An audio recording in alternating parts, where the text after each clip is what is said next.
So Jack, tell me about your story. Where did it all begin?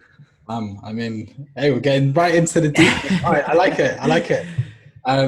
So I'm just to introduce myself. My name is Jakk Gerard, and in terms of my story, I've been to the gym every day now for nearly 1,200 days in a row.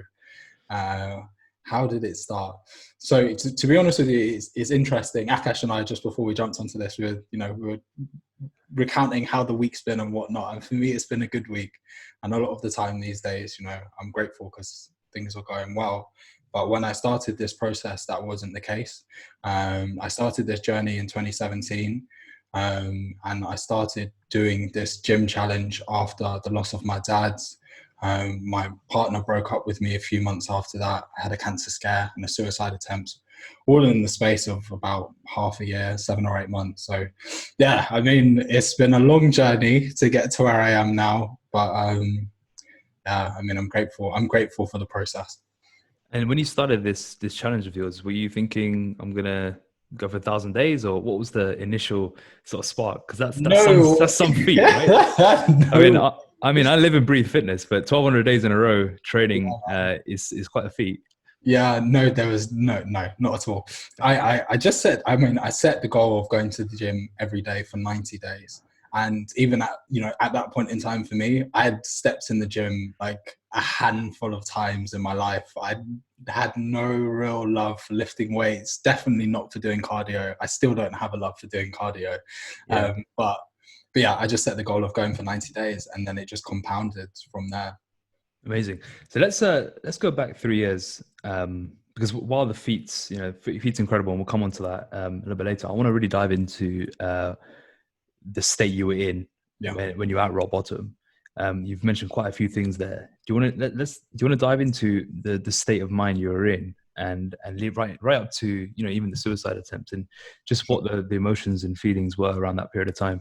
Man, it was dark. It was really, really, really dark. And when I look back on that period of time now, I realized that I was sick. I don't really know how to explain that level of depression to somebody who hasn't experienced it. For people who have experienced it, how debilitating it is. And for the people who are in it right now, my heart really goes out to you because it's exhausting. It's really, really exhausting.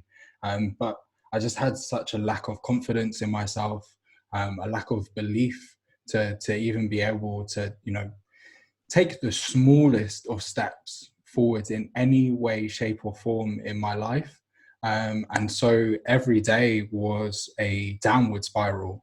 And I think, that's for me, when I've always explained this story, I always try and highlight that it's really the mental transformation that's been so much more valuable to me than the physical transformation, because for a long time I was on, a downward spiral, as I've said, but through doing this process of going to the gym every single day, I've managed to turn that around and now have momentum pushing forward every day.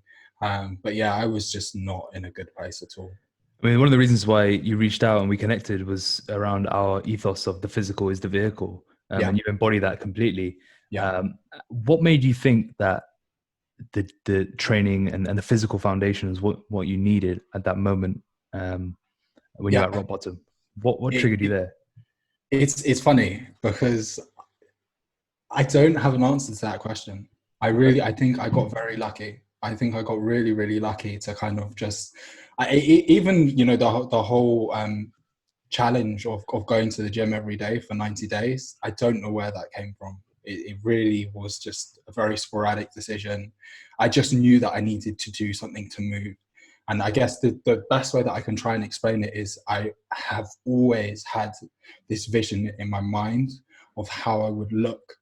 And a big part of that was that I'd have the physique, and there's no cheating that. There's no way to get the physique without putting in the work. But I'd never given the gym a proper crack. After I got into it for 30 days or so, and I started having some abs coming through, I was like, okay, all right, let's see how this goes. But I think in that sense, talking about the physical being a vehicle is amazing, because the gym really does harbor so many life lessons when you've been sticking with it for a while. So yeah. So do you think it was a spiritual calling that said to you, you need to work on the physical? Maybe, to be honest with you, because I really don't know where that idea came from.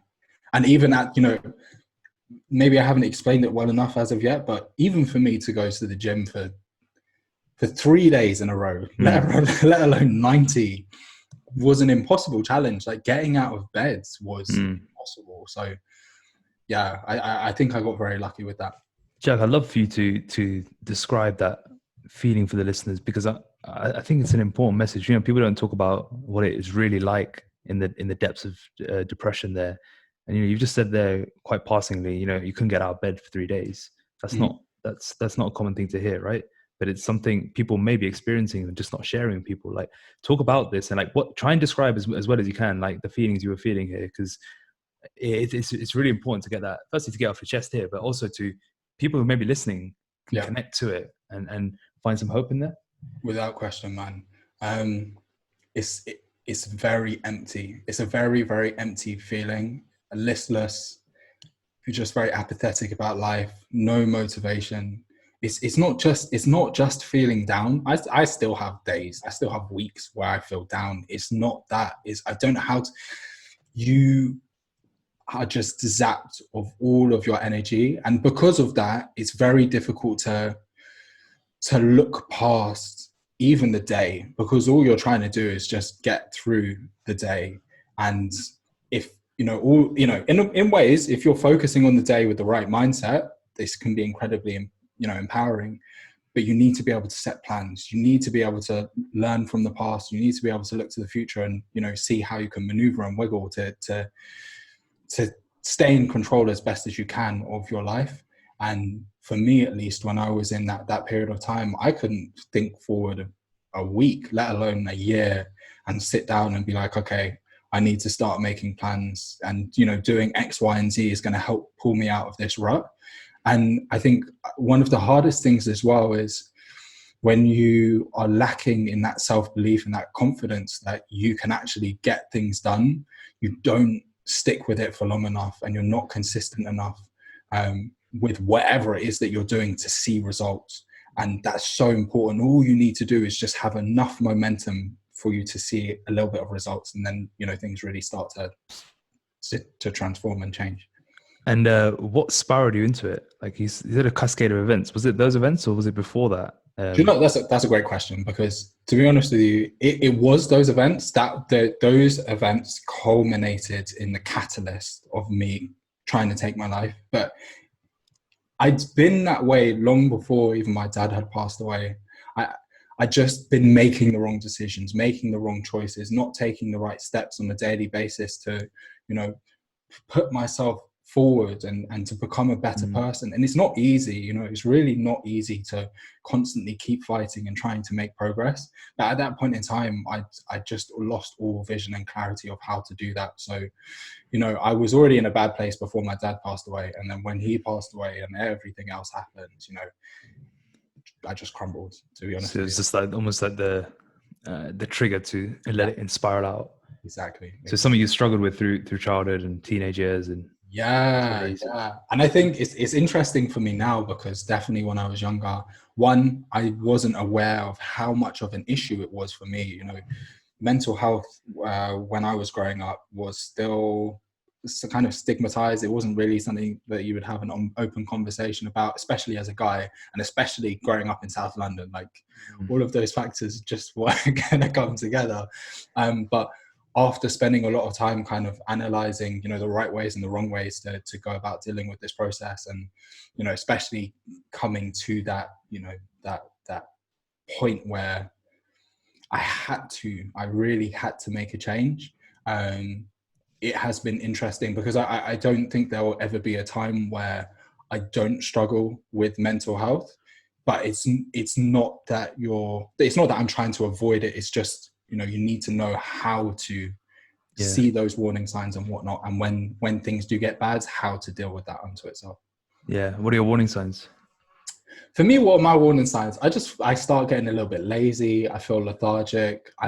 My narrative, like the narrative that's going on inside of my head, starts being filled with self-doubt, and cognitive dissonance is a terrible, for me at least, like a terrible thing to not be able to be decisive and say, this is what I'm going to do, regardless of whether it's the right thing to do or the wrong thing to do. I'm just going to stick with the plan. I'm going to work the plan. And I think a lot of the time, that's the most, beneficial thing that we can do. We can't get it right, like, all the time. It's very, very difficult to always be perfect. But as long as you're trying and you're adapting, you're willing to learn from your failures, it doesn't matter, because you're going to make progress anyway. Yeah. What was your, because you went on such an amazing run of 1,200 days, and for where it came from, it's quite the incredible feat. And what was the cry for help that you had? You mentioned the suicide thing, but was that the cry for help for yourself, or did you reach out to other people before? What did you talk us through that stage? I had that. I did reach out to other people before. I spoke to family. I spoke to friends. I think it's so difficult. It's really difficult for me now to kind of put myself back into that headspace, because so much has changed. But going back to that person who I was at that time, it was really hard, because my family was suffering. Like, my dad's passing was sudden. It was literally like, we woke up today and someone that you love dearly is just gone. No warning signs, just gone. And so the whole family was really suffering. My friends, I spoke to them, but again, unless you've gone through something like that, it's very, very difficult to actually understand how traumatic it is. And it's not for a lack of people not wanting to be there, but it's very difficult to actually know how to actually be there for somebody who's gone through something like that. And then with all the other things that were compounded on top of it, it was just a nightmare. It really was just a nightmare. So I mean, the suicide attempt, and I do want to say, like, even with the suicide attempt, I think for anybody who has tried to take their life, or is aware of is involved with suicide awareness, if you really want to kill yourself, you will kill yourself. And for me, I think it was definitely a cry for help to myself. And it was literally the seconds after I came out of that experience, and I looked at myself in the mirror, and I realized that I was the thing that I feared the most in the world. And it was such a terrifying feeling. And I went into the next room and I saw myself in the mirror again, and I realized I can't escape this person. The thing that is trying to kill me is with me everywhere that I go. And the only way that I'm going to be able to survive this situation is if I make a drastic change in my life. And that is when I was like, okay, let me go to the gym every day for 90 days. But there was no real thought about, like, this is going to transform the way that I see myself physically and mentally. So again, that's why I say, like, I feel like I got very lucky with that. What were you scared of? Me. I was just scared of me, like, what I might do to myself. I got to the point in time where I'd consistently not been in my own corner for so long that I couldn't trust myself, which is a very weird thing for I think a lot of people to kind of wrap their head around. But to not be able to trust yourself, to not be able to trust your own words, to not be able to trust that you will pull through for yourself with your goals and the things that you say that you're going to do, and then you're constantly lying to yourself. And for anyone who is familiar with David Goggins and his story, he talks often about the accountability mirror. And it wasn't until much, much later on in the process that I learned anything about him. But it really kind of leans on those principles of, you really have got to be honest with yourself. It's very, very important. Yeah, I mean, fear of accountability is one of the biggest problems, right? People face. It's very easy to run away from yourself when you don't want to face the muck. Yeah. Like, looking on reflection, like, have you identified the muck? Because that muck, while you can sort of give yourself a spring cleaning, you still have to. That spring cleaning doesn't really end, does it? It Like, doesn't. have you identified what the muck is? I Looking mean, back there's a on lot, reflection. there's a lot of muck, and there will always be more. And I Yeah. think one thing that I really struggle with as well is, I'm so focused on making progress these days that a lot of the time I'm throwing myself completely outside of my comfort zone, and it takes me out of character, because in order to become more, you need to kind of fake it until you make it and whatnot. And in that process, you see aspects and character flaws, constantly seeing character flaws, and you're like, oh man, now I've got to work on that, I've got to improve on X, Y, and Z. But you're 100% right. Like, life is ruthless. We've learned that this year more than, collectively.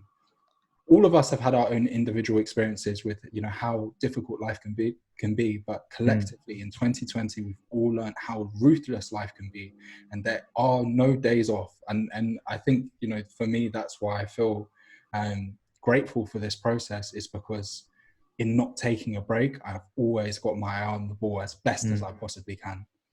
I love comparing transformation to a snake shedding their skin. Because in order for a snake to shed their skin, they have to completely remove the old skin, and even if a little bit's on, those parasites will kill it. Sure. At what point did you feel like you shed the skin of your old self along that journey? It's interesting. I mean, the first moment when I felt like I shed. Well, I mean, there's lots of different stages. Day one. And this is the other thing. You will shed your skin multiple times, right? Exactly, it's not right? just one. Yeah. Exactly. Yeah. So day one, just even showing up to the gym, having this thought of, I'm going to go to the gym every day for 90 days. At this point in time, when I had this thought, by the way, I was on holiday in Tobago. I came back to the UK, came back from the airport, threw my suitcase on the bed, and immediately went straight to the gym to sign up for a membership. That was the first time, because, I mean, I followed through enough to actually get the membership. The next time was around day 40-ish, and this is when things with my ex really, really just fell to pieces. It was very clear that we were never going to get back together again, and a few things happened, which just a bit ugly. And I was in the gym, and I was bawling my eyes out. I was just crying and crying and crying. The gym was packed. The gym was absolutely packed, but nobody could tell that I was crying, because I was working so hard, and I was just sweating. So, what were tears were getting mixed up in all of the sweat. And I think for me, that was the moment when I realized that I'd really transformed and changed. And especially when I think back to about 40 days previously, and I looked at myself in the mirror and realized how terrified of myself I was. Looking at myself in the mirror at that time, I realized that, I can trust in myself. I can pull through if I keep working. Each time you went was almost like a vote for yourself. Like, I can do this. I can do this. There's a lot of people I know, just because of the field I'm in, who are going through a lot of mental health issues, and they go through regular spirals of that black hole feeling, and they can have tendencies to think about suicide, or to think about things which we don't aren't conducive at all.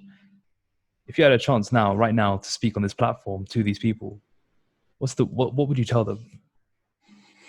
Always, it's as cliche as it is to say, you have to fight, and you have to realize that you are the one that decides how your life goes to a large extent.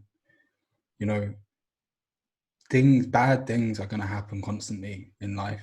There's no way to get around that. But the choices that we make on a daily basis can change the outcomes of those situations. And for me, I feel like I'm living proof of that. Like, everything was going against me, and now I'm so happy. Like, life is going. I mean, I always want life to be better, but I couldn't ask for more. And one thing that really helped me, and for anyone who is in that period of that in that place at the moment, one thing that helped me was I came up with a way of thinking about situations and how I would act in them. And it was, I can either act as the victor, as the victim, or as the villain. And again, this is something that I've touched on in one of my blog posts, but it's basically kind of exploring, in any given situation, you have those three choices. You can choose to play the role of the hero of your own story. Sometimes it, means that you're going to make life even more difficult for yourself than the situation actually is, to squeeze a little bit more out of it down the process. You can play the victim, and where, woe is me, you want someone to come and save you, but a lot of the time, the only time that you can be saved is if you saved yourself. Or you can play the villain, and that's where you take all the anger and bitterness and frustration and you put it on other people.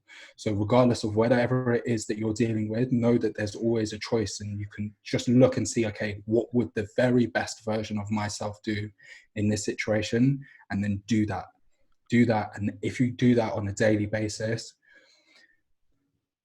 you'll get out of the situation without question. How do you create the awareness of asking yourself whether you're going to be the victor, villain, or victim in the state of black darkness? That's a really good question. How do you create the awareness? Because that's all that we have, right? I mean, to me, like, that's all that I have. I realized, going through that process, I have no control over anything that happens really in my life, other than how I decide to deal with, any given situation, or how I decide to act in any given moment. And if that is all that I have, if all I have is my choices, I'm not gonna. Another aspect. Just to finish that point, I'm not gonna waste that. But another aspect is, I'm a positive person, but I do not want people to think that I take these situations lightly. I'm angry. I'm really angry about a lot of the things that happens, but rather than, even this year, I'm so angry that I can't get out and about and enjoy life and see my friends. But rather than waste that energy on being angry at myself or being angry at other people, that's fuel. Your emotions are fuel. Don't waste your emotions. Feel them. If you're sad, feel that shit. If you're angry, feel it, but channel it into something positive. Whether that's work, or whether that's fitness, or whether that's self-development, it really, really doesn't matter. But figure out a way to channel your emotions in the right way. I'm just gonna push you in that point again, but at the point around the awareness, how do you channel it into positive? When do you make that choice? Okay, if you just think about yourself now, when do you make that choice, or is it more tuned in now? Because I really want to speak to the people that are struggling with that awareness of, like, okay, I've got a choice. What do I do with this bad emotion? Rather than the association you already have. Sure. I get where you're coming from now. Now it's definitely very conscious. It's very intentional. In terms of, I know, do X, Y, and Z when facing whatnot. Going back to where I was then, and kind of what I was saying a little bit earlier, is just decide to do something. Don't let cognitive dissonance get the better of you.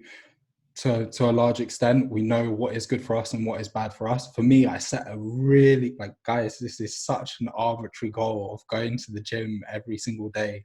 Like, it's not like I was like, I'm going to become a doctor, or I'm going to start £1 million business. It's a very, very arbitrary goal. But I know that doing that is probably going to help. For you, it might be every day, or whatever it is. It doesn't need to be every day. But for me, I do advocate for that, because if you're somebody like myself and you need to keep your eye on the ball and things, and I think generally we do in life, it helps. But it might be, I'm going to go for a walk. I'm going to journal. I'm going to read. I'm going to work on any craft or passion or something that I care about. And I'm just going to stick with it. Just stick with it until I see some results. And once you start seeing the results, you no longer need to lean on your willpower as much, because it will push you. It will push you. And then when you start to gain momentum as well, then you start becoming formidable, and you really, really change the narrative of how your life is going. What's the meaning of your life now?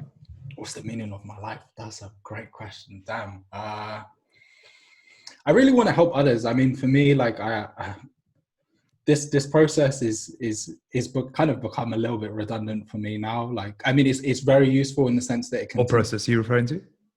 I'm going to the gym daily. Oh, okay, got it. Like, it's so habitual. It's like brushing my teeth. In fact, in the last 1,200 days, I guarantee that there's been a few days when I haven't brushed my teeth. I've got to the gym. Do you know what I mean? Like it's that level of consistency. Are you quite strategic with your training now? I'm assuming, right? I have to be. Or you, I'm assuming you're not doing everything full body every day, right? Yeah, otherwise, it's injuries galore. Yeah. But yeah, I mean, for me, like, I really want to leave a legacy. I really want to be remembered as someone who was, you know, a positive person who helped people, who was someone of love and light. And I want to continue to make tomorrow better than today. So yeah, I mean, the purpose of my life, man, I think is to, in some way, shape or form, whether it's for myself or those around me, to facilitate progress. Very aligned there, yeah. And what's your facilitation method? Have you found that yet, or are you sort of exploring how you want to help people at the moment? It comes in many different forms, I think. I mean, more than anything, I think the best way to help people is just to be available, is just to be around. At the end of the day, and I think this is one character flaw that I've noticed recently, is having gone through everything that I went through and the way that I dealt with it. It was a very lonely process. It was a very lonely journey. And I think sometimes I forget that I was quite fortunate in the way that things turned out. And so I give people space, sometimes too much, because I'm like, I know that everybody can get through any particular situation. But I also know that when you enable people too much, then you actually take away their power. So what do you mean by that? So what do you mean by that? Enable people, you take away their power? Yeah. So I mean, I think if you're constantly propping someone out, taking away the opportunity for them to prove to themselves. Yeah. But I think yeah, the best way that we can help others is just kind of to be available and to be open and unafraid to kind of share our stories or our wisdom, or whatever. What's been the impact of your journey to your loved ones around you? It's interesting in the sense that I think it's been quite difficult for them to kind of see me change over the last couple of years, because I went from being a very like quiet and reserved person to being a lot more loud. And yeah, I mean, in terms of my personality, it's changed, but also in terms of the impact that I've had on them, I'd like to think that I've helped them to have more confidence in kind of going for things that seem ridiculous. Like on day 1,000, I set myself a challenge that took, like a fitness challenge that took 17 hours to complete. I ran a marathon without training for it. I've done a few things where like it's just go completely outside of your comfort zone, and it doesn't matter whether or not you fail, just give it everything that you've got. What's the 17-hour thing? So I've got to ask. What did I do? I cycled 100,000 meters. I did 10,000 reps, lifting a total of 100 tons across 10 exercises to raise money for the NHS. Oh, wow. That was in the middle of lockdown. Oh, so, wow. Brilliant. Yeah. It was, oh man, it was ugly, man. It was really grueling. But yeah. But I think the main thing that I'd really, and this is kind of later down the line, the thing that I really would like for my friends especially to kind of look to me for is inevitably when they lose a parent, is that they can look at how I dealt with it, and I didn't allow it to destroy me. I used it to make me better and to help people around me as well. And I hope that that's what they'll remember when that time comes. Yeah, I love that. And you're speaking about the positive influence on your peers and your loved ones. Outside of the confidence, how do they feel about you just being the positive light? I'm assuming they were there right through all your dark times as well. How did that impact them? And do you still lean on them now? Do they lean on you? How's their relationship there? Yeah, without question. I mean, I'm very lucky in that sense, especially my mum. She's been incredibly supportive, and our relationship has changed so much over the last few years. And, you know, I still have a lot of work to do on myself in terms of being even more supportive, and part and parcel of that comes just from being young. But yeah, I'm very grateful for her and for my friends as well. Yeah, they're supportive. That they know I'm always around. It's a good group. Nice. With the 1200 days, how have you, like, one of the favorite phrases I like to use is ruthless consistency, right? And this epitomizes it, right? 1200 days to do anything is incredible. What's the driver here going forwards now? Is it now an accountability thing where, because you're quite vocal about this, right? And this is how we kind of got in touch. Is that something you're going to keep going with? Is it now just, like you said, like, as automatic as brushing your teeth? What's the real driver now going forwards with your training? I'm now seeing how much progress can be made in a short space of time.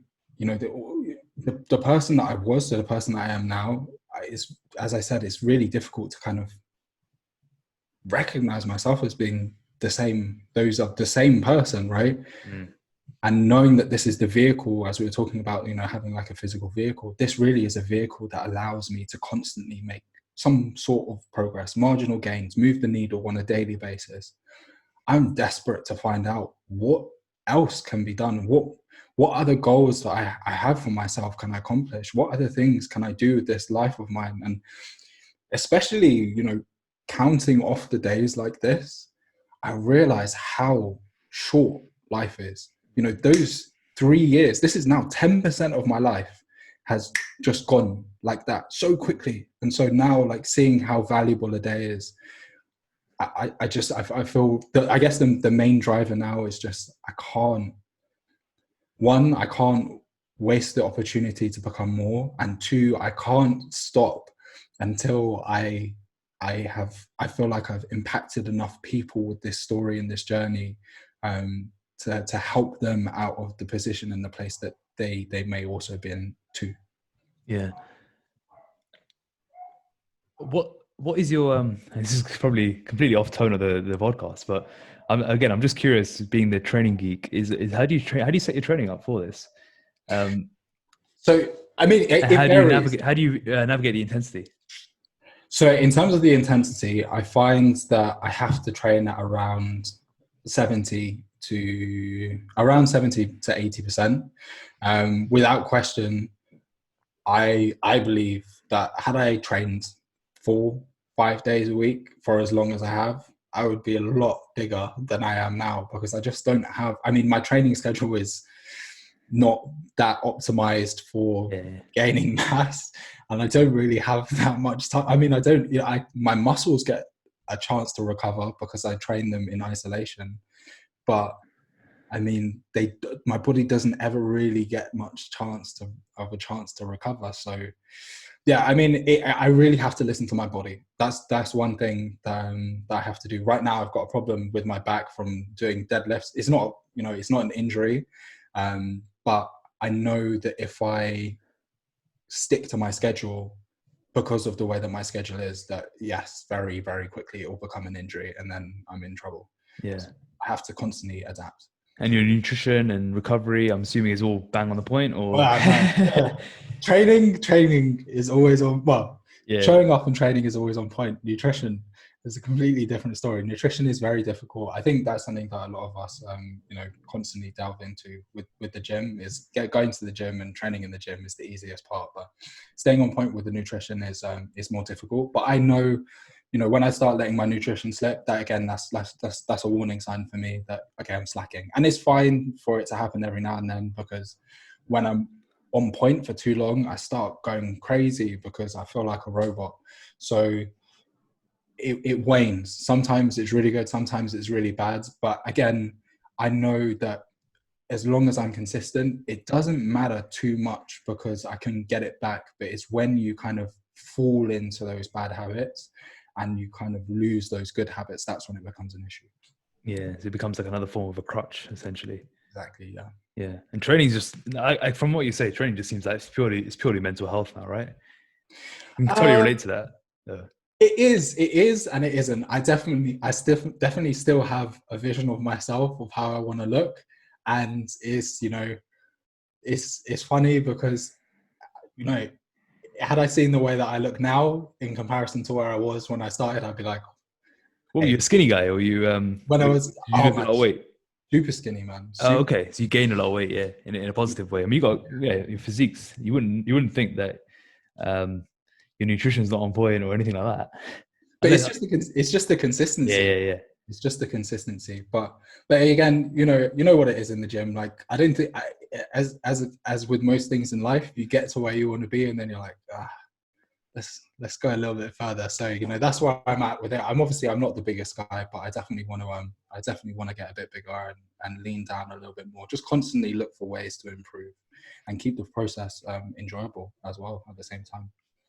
At the start of this podcast, you mentioned being young and being in South London was an easy thing to talk about mental health.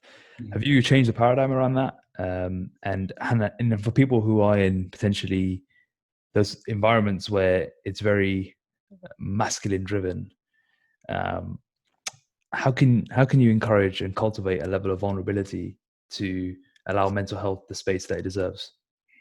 That's a really difficult one, and I don't even know how I would answer that question, to be honest with you. Well, like when I was, and I think part of it comes with age. When I was younger, I remember Croydon being so dangerous, and Croydon is still, I mean, quite dangerous because obviously we had that piece of news that came out the other day, right, of somebody shot a police officer in Croydon police station. Wow. So Croydon is still quite dangerous, but I think as you grow older, you begin to distance yourself from kind of just the mess of being, you know, in South or wherever it is that you might be. In terms of being vulnerable, I don't know. It's a difficult one. It's a really difficult one because part of the reason why I wasn't vulnerable and I felt like I couldn't be vulnerable is because it makes you, it's not safe to be vulnerable. So you're saying it's not safe generally, or you didn't feel safe? I didn't feel safe. I didn't feel safe. I mean, you could you couldn't show, definitely couldn't show weakness. You can't show weakness, otherwise, you know, someone's gonna take advantage of you. But it is important to have those outlets, and you know, regardless of whether that outlet is you, as we've touched on already, kind of channeling your energy into something, or you having people around you that you can trust and talk to, you need to have an outlet. It's really not only is it not healthy, it's not feasible to continuously hold negative energy. Well, I don't even want to say energy because I think that's a very loaded word, but to hold a lot of negative emotions and thoughts inside of you and just expect to be okay. You need to find a way to get rid of that in a positive way, not taking it out on other people, but in a way that is, as I've said already, kind of using that as fuel to help you get out of whatever situation you're in. Yeah, really good advice there. And I think a lot of people listening will be able to relate on some level, even if it's just for some of their loved ones they know that are going through some tough times. And you know, who knows? Some of the stuff you said here could be the no, as you call it in one of your blogs. You know, you had a voice that spoke to you, which said no. Yeah. Who was that voice, by the way? I don't know. And it's really interesting that you brought up earlier that like kind of that spiritual element. I still don't know. Like even when I look back on that, it just feels a bit weird and crazy to me. But the way that I like to think about it is, I mean, either it's the version of myself that I am now that was screaming out. It was the last cry saying, "Don't give up just yet. There's still a chance." Or perhaps it was my dad, or perhaps it was like a guardian angel or God or whatever. I don't know. But that unto itself, man, it was a very, very weird experience. Are you spiritually are you spiritually driven person? Yeah, without question. I mean, I'm not religious, but without question, man, like I give all glory to God, as it were. For me to have gone from where I was to where I am now, I don't see how it's possible that I did that by myself. There was many occasions as well, especially when I was really, really in the thick of it and struggling, when I physically felt like I was being supported and held up by something. So yeah, I definitely am spiritual. Awesome. So Jakk, what's the next 10 years hold for you then? Man, well, hopefully more of the same, man. At the end of the day, all I care about is trying to make progress. Yeah. I always want tomorrow to be better than today, even in the smallest of ways. If that's the case, then I'm laughing straight to the bank. Do you know what I mean? If tomorrow is always going to be better than today, then hey, that sounds like a good life to me. You'll be on session 5,000 by then, right? 5,000 days. Well, I hope so. Something crazy. Yeah. Awesome. Well, it's been a pleasure to speak to you, Jakk. Have you got any parting words for the listeners? Man, I've tried to give away as many gems as possible in this, but if you feel like you still want to get some more, or you kind of just want to know a little bit more about my story, feel free to follow me on socials, on Instagram. My handle is jakk.gerard. That's JAKK.GERARD. And if you are struggling, if you are going through a tough time right now, please reach out to me. Like I don't feel awkward at all about talking about these kind of things. I've done it before. I do it a lot with people. So yeah, please, if you haven't got anyone to talk to me. I'm around.